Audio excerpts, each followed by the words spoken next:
je ne dirai plus jamais non à la moindre proposition de ce club-là. Voilà, ça c'est clair, c'est pas possible. On est avec la délégation marocaine du tennis sur fauteuil roulant pour participer au tournoi du futur de Montfermeil. L'an dernier, j'ai eu la chance d'être le vainqueur, donc je suis revenu cette année pour défendre mon titre.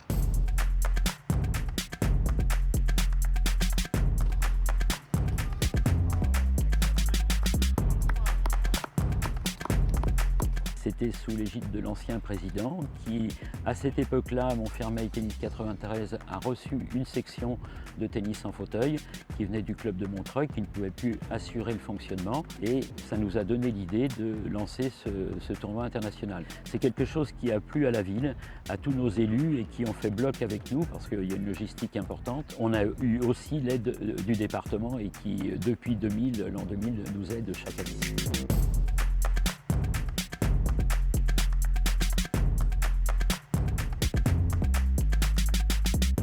On a effectivement des gens avec beaucoup d'expérience de tennis, d'autres moins, et qui progressivement se mettent à cette activité. Ils trouvent, je dirais, un élément important de leur vie. Voilà.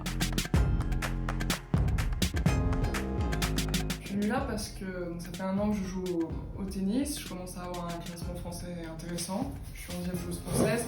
J'ai envie maintenant de passer un stade et de me rendre compte un petit peu du niveau qu'il y a sur les tournois internationaux. Eva a 2 casquettes, tennisman et basketball, de l'équipe de France. Donc au niveau tennis, au niveau France, c'est super rare. Et quand on voit le mental, une épaule fatiguée, je trouve ça magnifique. Il faut que les gens ils aient conscience de ça.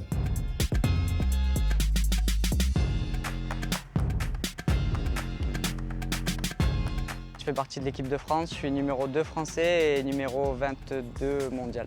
Alors moi j'ai commencé le tennis fauteuil en 2017, j'ai eu un handicap à mes 8 ans en 2006. J'ai eu un virus qui m'a paralysé le bas de la jambe gauche, donc ce qui m'empêche d'avoir de la force au niveau du mollet et de la cheville. Donc comme je ne peux pas courir et me déplacer normalement sur un terrain de tennis, du coup je joue dans un fauteuil.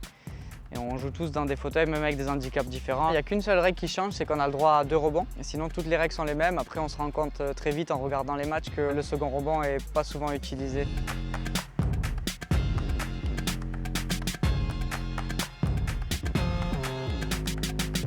Pour servir, on lance avec la main où il n'y a pas la raquette et après on frappe avec la main où il y a la raquette.